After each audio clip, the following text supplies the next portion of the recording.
بسم اللہ الرحمن الرحیم الحمد للہ رب العالمین وصلی اللہ علی محمد وآلہ الطاہرین۔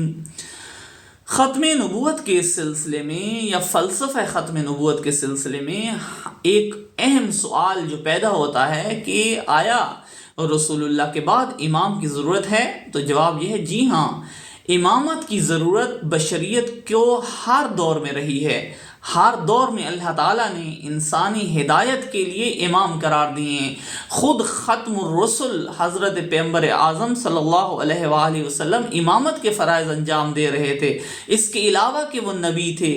اس کے علاوہ کہ اللہ کی جانب سے وہ منتخب نبی تھے، اللہ کی جانب سے امام بھی تھے۔ اسی طرح سے رسول اللہ سے پہلے ایک واضح مثال حضرت ابراہیم علیہ السلام کے کہ ان کو اللہ تعالیٰ نے امام قرار دیا۔ تو امامت کا سلسلہ رسول اللہ سے پہلے بلکہ جب سے بشریت ہے انسان کو امام کی ضرورت رہی ہے۔ سوال، ختم نبوت کے بعد امامت کی کیا ضرورت ہے جب دین کامل ہو گیا ہے؟ نہیں، ختم نبوت کے بعد امامت کی ضرورت جوں کی توں باقی ہے، چونکہ دین کامل ہو گیا ہے، لیکن اس کامل دین کی کو صحیح تفسیر کی ضرورت ہے، صحیح تبیین کی ضرورت ہے۔ دوسرے الفاظ میں دین کی تفسیر کو، دین کی تبیین کو، دین کی تبلیغ کو عصمت چاہیے، اس کو حفاظت کی ضرورت ہے۔ علماء تفسیر کر سکتے ہیں، لیکن ممکن ہے علماء کی عقل اس قدر کامل نہ ہوئی ہو اس عصر کے اندر، خصوصاً ابتدا کے اندر، جب تک ائمہ خدا علیہم السلام اس فریضے کو انجام نہ دیتے اور دین کی تفسیر کو انحراف سے نہ بچاتے، تب تک ہم دیکھتے ہیں علماء موجود تھے۔ امام حسین علیہ السلام کے دور میں دیکھیں علماء موجود ہیں، لیکن دین کی حفاظت کے لیے کوئی بھی کھڑا نہیں ہوا سوائے امام حسین و مکتب حسین ابن علی کے۔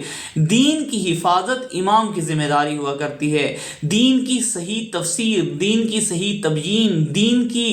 عملی مثال امام قائم کرتا ہے، اور وہ لوگ جو امام کے مکتب کو سمجھتے ہیں وہ لوگ امام کی پیروی میں، امام کی اتباع میں دین کی حفاظت کر سکتے ہیں۔ لیکن اگر امامت نہ ہوتی رسول گرامی صلی اللہ علیہ وآلہ وسلم کے بعد، اور پھر دین کو امت کے حوالے کر دیا جاتا، اور وہ امت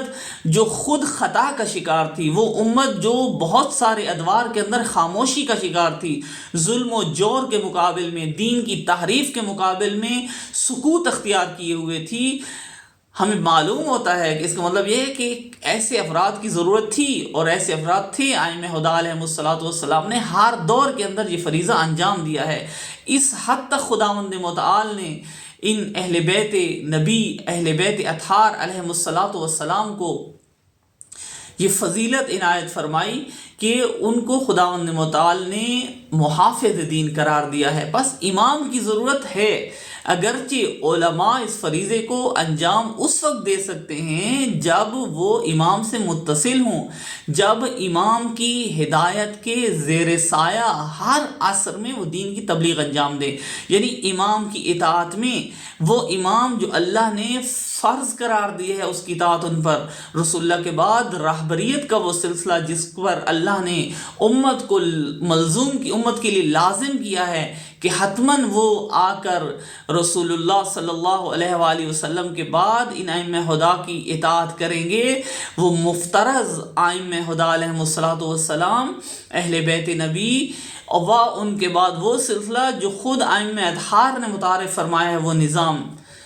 جب تک ائمہ اطہار کی رہنمائی نہ ہوتی اور نہ ہو خود امامت نہ ہو، تب تک علماء بھی اپنا فریضہ صحیح طریقے سے انجام نہیں دے سکتے تھے۔ بس اگر کوئی کہے کہ علماء کافی تھے، نہیں،